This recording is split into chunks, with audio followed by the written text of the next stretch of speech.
Hello everyone, कैसे हैं आप सब लोग। होपफुली आप सब बहुत अच्छे होंगे। स्वागत करती हूँ आपका अपनी एक और नई वीडियो में। आज की वीडियो में मैं इस सिंपल कुर्ती की कटिंग बताने वाली हूँ, जो कि एक रिक्वेस्टेड वीडियो है और ये कस्टमर की रिक्वेस्ट पे ही मैं इस वीडियो को बना रही हूँ कि उन्होंने बोला मुझे इस कटिंग मुझे बता दीजिए। तो मैं उनके लिए ही ये वीडियो बना रही हूँ जिनका ये सूट बनाया था, क्योंकि सूट की फिटिंग बिल्कुल परफेक्ट आई थी। तो उन्होंने वीडियो की डिमांड की, तो मैंने सोचा कि चलो ठीक है, आप लोगों को भी बता दिया जाए। तो स्टार्ट करते हैं। होपफुली आप सब बहुत अच्छे होंगे। तो कल की शॉर्ट वीडियो मैंने आपको दिखाया था ढेर सारे सूट निकाल के, लेकिन एक ही बनाया है क्योंकि बहुत दिनों बाद काम शुरू किया था। आज ये वाला सूट बनाने जा रही हूँ और ये सिंपल सूट है, इसमें कुछ भी कोई पैच वैच नहीं है। और सबसे पहली बात है कि मैंने इसको वॉश कर दिया है, बिकॉज जो कॉटन है ना उसमें ना बहुत ज़्यादा श्रिंकेज का इशू आजकल आ ही रहा है। तो इसीलिए मैं सारे ही फैब्रिक्स को मतलब श्रिंक कर लेती हूँ और उसके बाद फिर प्रेस करके तब बनाएंगे।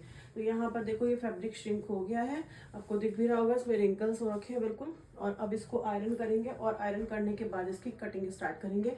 और ये है एक रिक्वेस्टेड वीडियो, क्योंकि जिनका ये सूट है ना उनको स्टिचिंग आती है, तो उन्होंने बोला है कि आप एक वीडियो बनाना ऐसी मेरे मेजरमेंट की, मेरे सूट के हिसाब से, तो मैं चेक कर पाऊँ कि आप कैसे बनाते हो।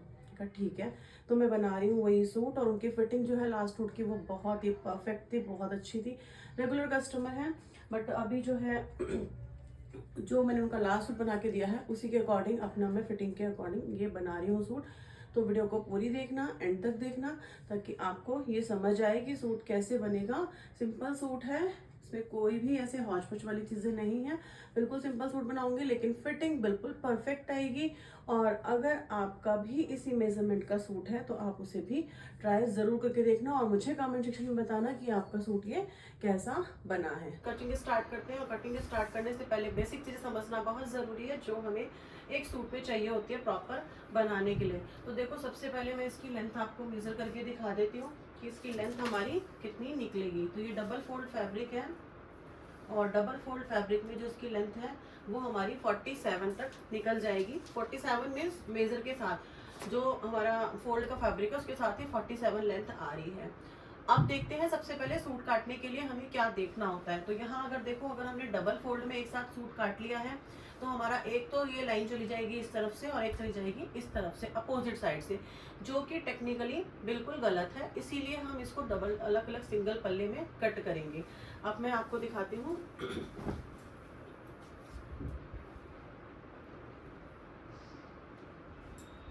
जिस तरफ से किनारी में दाने दाने होते हैं वो होता है हमारा ऑफ साइड, जिस तरफ से बिल्कुल प्लेन होता है वो होता है हमारा जो बेसिक जो फ्रंट साइड है वो। तो यहाँ पर देखो, ये मैंने देख लिया है कि मेरा फ्रंट साइड कौन सा है और बैक साइड कौन सा है, क्योंकि आपको देखो बिल्कुल लाइटली पता ही नहीं चलेगा कि कौन सा बैक साइड है और कौन सा फ्रंट साइड है। तो उसको मैंने मेजर कर लिया और चेक कर लिया। और ये है ना वैक्स प्रिंट है, जिसकी वजह से ये इस तरीके से आपको दिख रहा होगा। तो वैक्स प्रिंट अब लेंगे हम सबसे बेसिक मेजरमेंट में हिप मेजरमेंट। हिप मेजरमेंट है इनका 45 और बस्ट साइज है इनका 38। तो आप खुद लगा सकते हैं कि जब हमारा हिप मेजरमेंट है और बस्ट मेजरमेंट है उसमें कितना फर्क है। लेकिन हमें क्या करना होता है, जो हिप मेजरमेंट आता है हमारा उसमें हमें 1.5 इंच प्लस करना है। तो यहाँ पर मेरा जो है 45 है, आप 46 के अकॉर्डिंग ले लीजिए। 11.5 हुआ अपना फोर्थ पार्ट, बस हिप का फोर्थ पार्ट 11.5, और उसमें 1.5 इंच प्लस करूंगी तो 13। तो सबसे पहले हम क्या करेंगे, 13 इंच करके फोल्ड कर लेंगे। ठीक है, यहाँ से 13 इंच करके फोल्ड कर लेंगे। इससे क्या होगा कि हमारा जो फैब्रिक है वो बिल्कुल ठीक आएगा, आपका कहीं भी इधर उधर नहीं होगा। यहाँ जगह थोड़ी सी कम है, थोड़ा पीछे कर लेते हैं।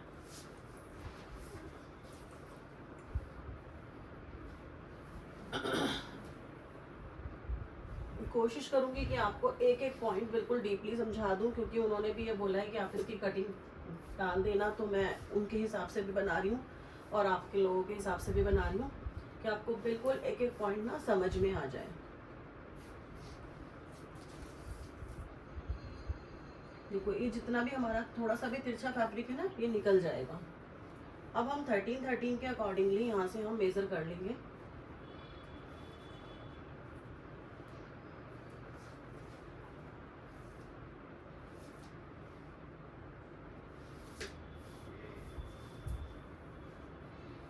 उनकी लेंथ है 41 या 42, लास्ट में ले सकती हूँ, तो उसके हिसाब से बनाऊंगी। ये 13 के हिसाब से मेज़र हो गया है। लेंथ है अपनी 40। स्केल मेरा टूट गया, इसको इग्नोर करना भाई, फिल करना, ये टूट गया है देखो यहाँ से। सबसे पहले हम क्या करेंगे, लाइन को ड्रॉ कर लेंगे, स्ट्रेट लाइन ड्रॉ कर लेंगे। ठीक है, अब इनका जो तीरा है वो है 6.5, 7 इंच तीरा है इनका। लेकिन अगर हम 4 से ज़्यादा जाते हैं तो हाफ इंच माइनस कर लेते हैं, तो इसलिए हमने हाफ इंच माइनस करके 6.5 लगा दिया है तीरा। और बस्ट साइज़ है 38। 38 को डिवाइड करेंगे 6 से तो आएगा मेरा 6.3। 6.3 आया, उसमें मैंने हाफ इंच प्लस किया तो आया 6.8। ठीक है, तो यहाँ पर मैंने निशान लगा लिया 6.8 पे, ये हो गया। और अपर बस्ट, या तो आप ये कर लीजिए कि अपर जो जितना हमारा बस्ट साइज है उतना ही मार्क कर लिए अपर बस्ट का, नहीं तो एक और सॉल्यूशन बता देती हूँ। यहाँ से लगाएंगे हम 10 पे, ठीक है, फिर लगाएंगे 14 पे या 13.5 पे, डिपेंड करता है कि आपकी हाइट कितनी है। इनका 13.5 भी चल जाता है। और यहाँ पे लगाएंगे 22 पे। ठीक है, 22 पे जब हमने यहाँ लगाया तो देखो हमारा जो बस्ट आया यहाँ आया, ये यहाँ 14.5 पे आया है। अगर आपको यहाँ से कम करना है तो आप वो भी कर सकते हैं, ये आपको अपने अकॉर्डिंग करना होता है। ये तो एक जो रेगुलर मेजरमेंट है वो मैं आपको बता रही हूँ। ठीक है, क्योंकि कौन कितने पे चाक पहनता है वो आपको खुद से मेजर करना होता है। इस लाइन को ड्रॉ कर लिया, इस लाइन को ड्रॉ कर लिया,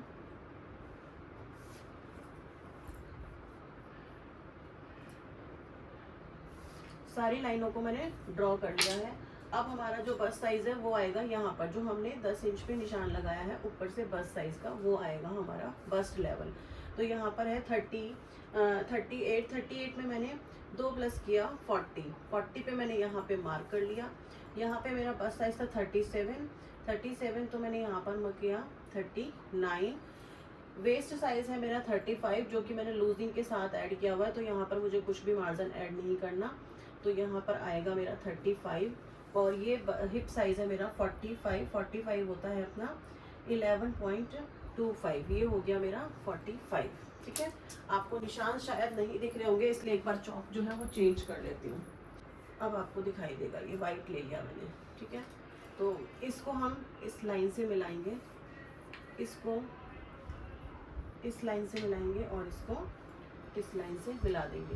ये थोड़ा सा स्लांटिंग मिलेगा, हल्का सा, यहाँ से हाफ इंच अंदर जाएंगे और इसको इस लाइन से मैच कर देंगे। उसके बाद देखो जितना आया है ना अपना, उसको हम हाफ में यहाँ पे अपना इंची टेप रखेंगे और इसको हाफ कर देंगे। ठीक है, यहाँ से हमें हाफ इंच अंदर जाना होता है, यहाँ से। तो ये जो हमारा हाफ इंच है ये अंदर गया और यहाँ से हमने ली अपनी गोलाई। ठीक है, अब गोलाई का जो है, इनका जो मुड्ढा है, आर्मोल है, वो है 18। तो मैं यहाँ से आपको मैच करके दिखा देती हूँ कि क्या 18 आ रहा है। ठीक है, ये देखो ये आ रहा है 9.25 करके, तो इतना हमारा मार्जिन में चला जाएगा और यहाँ पर हमारा हो गया। ठीक है, तो आप इसको हाफ इंच भी कर सकते हैं, थोड़ा सा आगे भी बढ़ा सकते हैं, ऊपर से कट कर लीजिए क्योंकि आपको हाफ इंच मार्जिन में चाहिए। अब इसको यहाँ से हाफ इंच या 1.5 इंच करके आगे बढ़ा दीजिए। ठीक है, हमारा आर्मोल पूरा आ गया है जितना हमें रिक्वायर्ड है। और ये हमारे कुर्ते की कटिंग बिल्कुल इजी तरीके से हो गई है। नीचे का निशान नहीं लगाया मैंने। यहाँ से देखो 40 मेरी लेंथ है, तो 40.5 पे, क्योंकि हाफ इंच अंदर मार्जिन में जाएगा और उसके बाद 2.5 इंच नीचे। ठीक है, तो यहाँ पर मैंने लगाया है इसका निशान और इसको हम कर देंगे सीधा। बेसिकली 40 में 3 इंच ऐड करके हम सीधा मेजर कर देंगे। तो ये जो लेंथ है हमारी ये आएगी 43, एक्यूरेट हमारी आ जाएगी 43। बस अब हम कुर्ते की कटिंग करेंगे। यहाँ से मैंने जो है बिल्कुल भी नहीं तीरा को डाउन किया है। अब क्यों नहीं किया है उसका रीज़न भी मैं आपको बता देती हूँ। अगर आपको वीडियो में मार्किंग नहीं भी नज़र आए ना, तो जैसे जैसे मैंने बताया है वैसे ही आप करते रहिएगा, तो आपकी फ़िटिंग परफेक्ट आ जाएगी। एक्चुअली में इसमें चौक का कलर बिल्कुल भी नज़र नहीं आ रहा था, ये बाद में देखा गया, इसीलिए आपको हो सकता है ना दिखे। ठीक है, मेरा कोई फ़र्क नहीं पड़ने वाला है। ठीक है, ये चीज़ आप ध्यान रखना। यहाँ पे नोचेस लगा दीजिए, क्योंकि नोचेस से नोचेस मैच होंगे तभी अपनी कुर्ती की फिटिंग जो है वो परफेक्ट आएगी। कई बार होता है हम कंफ्यूज हो जाते हैं कि यार यहाँ से तीरा डाउन करते हैं या नहीं करते हैं, तो रीज़न मैंने आपको बता दिया है। ठीक है, ये हो गई मेरी कटिंग। अब इसको क्या करना है, अब ये देखो ये वाला फैब्रिक पैनल मैं ऊपर रखूंगी,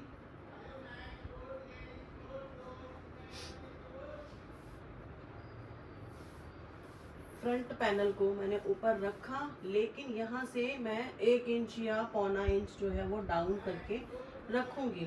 उसका रीज़न ये है कि यहाँ पर हमने देखो ये यहाँ से मैंने निशान लगाया है बैक तीरे का, ये लगाया बैक तीरे का निशान, और यहाँ से अपना बैक तीरा मेज़र कर लिया, तो देखो कितना आया 9.5 यहाँ पे आया है, यहाँ पर आया है 9.25, जितना कि मेरा फ्रंट में आ रहा था। कहने का मतलब ये है कि आप आर्मोल को फर्स्ट मेज़र कर लीजिए और फिर बैक आर्मोल को मेज़र कर लीजिए। जहाँ पे आपका बैक आर्मोल आएगा, देखिए इस तरीके से आप मेज़र कीजिए, और यहाँ पे मेरा बैक आर्मोल आया है। अब बैक आर्मोल जहाँ पे आया है उसको आप कटिंग कर लीजिए।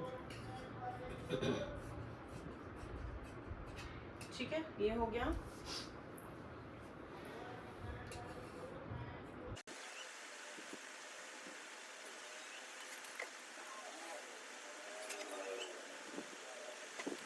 के हैं ये नोचेस आपके हिप के हैं, इनको ज़रूर लगाना है दोबारा से भी, क्योंकि बैक पल्ले में भी होना ज़रूरी है, तभी तो आप मैच कर पाएंगे। यहाँ से भी नोचेस ऐड कर दीजिए और ये भी नोचेस लगा दीजिए। ये फ्रंट और बैक नेक लाइन के नोचेस हैं। ठीक है, इसमें मैंने फ्रंट तीरा बैक तीरा बिल्कुल अलग, सॉरी फ्रंट तीरा बैक तीरा बिल्कुल अलग नहीं किया है, क्योंकि यहाँ पर जो गले की जो शेप है ना वो ज़्यादा बड़ी नहीं है, इसीलिए, क्योंकि मेरा नेक लाइन फ्रंट का है 6 और बैक का है 5, तो यहाँ पर कोई ऐसा फ़र्क नहीं पड़ने वाला है, इसलिए मैंने नहीं किया है। अगर आपका बैक जो गला है वो ज़्यादा बड़ा होता है तो हमारा जो तीरा है वो चेंज हो जाता है, तो फिर हम अलग तरीके से कटिंग करते हैं। लेकिन अगर इसके लिए वीडियो आपको देखनी है तो आपको पूरा देखना पड़ेगा। जब मैं किसी बड़े साइज़ की वीडियो डालूंगी तो मैं उसमें भी आपको बता सकती हूँ। ये तो रिक्वेस्टेड वीडियो है, तो इसीलिए मैं इसमें उसी के हिसाब से बता रही हूँ जो उन्होंने मुझे मेज़रमेंट दिया है, जिसमें फ्रंट गला और बैक गला ज़्यादा बड़ा नहीं है। ठीक है, अब आती है बारी स्लीव साइज़ है, वो है 38। तो हमारा 38 को डिवाइड करेंगे 4 से, कितना आएगा 9.5। 9.5 में से माइनस करेंगे 1 इंच, 8 और 8.5 में प्लस करेंगे 1.5 इंच, तो हम आएगा 10 यहाँ तक आ रहा है। ये रहा मेरा 10 का भाग, और 10 इंच लेके ऊपर से 17 पे मार्क करा है मैंने, यहाँ से 3.5 पे मार्क करूँगी और इस 3.5 को इधर से मैच कर दूँगी 1 इंच छोड़ के। ठीक है, और इस लाइन को यहाँ से थोड़ा सा स्लांट कर लेंगे, क्योंकि जो हमारी ये था इनकी जो बाइसेप्स है ना वो भी बहुत ज़्यादा हैवी है, तो यहाँ पर बाइसेप्स मेरी 8 पर आएंगी, तो इसीलिए। ठीक है, यहाँ से कटिंग की है इस तरीके से, 1 इंच थोड़ा सा सीधा जाएंगे, फिर राउंड लेके मैच कर देंगे, और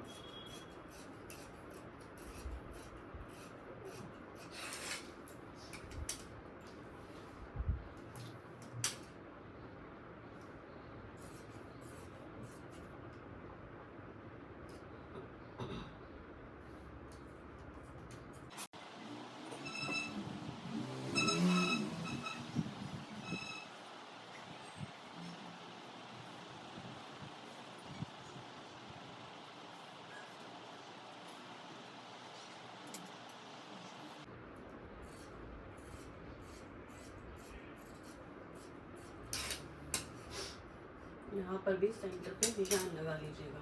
ठीक है, और यहाँ भी पता है आप निशान लगा सकते हैं वैसे तो 18 पे जाके, पर आपको मैच करना होगा स्टिचिंग के टाइम पे, क्योंकि आपका जो मुट्ठा है वो यहाँ पर आ रहा है। ठीक है, ये आपने रेफरेंस के लिए लगा लिया, लेकिन अब जब आप ज्वाइन करेंगे तो आप इस पर मैच कर लीजिएगा ज़रूर। ये आपका फोल्ड का निशान हो गया और आपकी कुर्ती की कटिंग हो गई है कंप्लीट। अब इसको स्टिचिंग हम करने जा रहे हैं और फिर आपको बाद में दिखाएंगे फुल स्टिचिंग करने के बाद कैसी आई है। बनने के बाद किया है मैंने सूट को प्रेस, और सूट को प्रेस करने के बाद बिल्कुल फाइनल टच दे दिया, जो मैंने आपको पहले भी दिखाया है। सलवार की कटिंग आप मेरे यूट्यूब चैनल पे जाकर देख सकते हैं। उसी तरीके से सलवार बनाइएगा तो सलवार में कभी भी कोई दिक्कत नहीं आएगी। प्लेट्स कैसे डालते हैं, कहाँ डालते हैं, जो आगे की तरफ सलवार झुकती है, सारी चीज़ों का सोल्यूशन आपको उसमें मिल जाएगा। ये वाली वीडियो आपको कैसी लगी है ज़रूर बताना। हेल्पफुल लगी है तो प्लीज़ चैनल को लाइक शेयर सब्सक्राइब किए बिना बिल्कुल मत जाना। और कोई भी कॉटन का सूट होता है ना, उसे अगर आप श्रिंक करके बनाएंगे तो वो बिल्कुल परफेक्ट बनेगा, बाद में भी कभी कोई दिक्कत नहीं आएगी। ये वाला पॉइंट हमेशा ध्यान रखना चाहिए, क्योंकि कॉटन के सूट में हमेशा श्रिंकेज हो ही जाती है। तो बना लेते हैं ऐसे ही, और बनाने के बाद हमारे फिर श्रिंक होता है तो हमें थोड़े से इश्यूज़ आते हैं। तो इसीलिए वॉश करके बनाइए हमेशा। फाइनल लुक देखो और बताओ कैसा लग रहा है।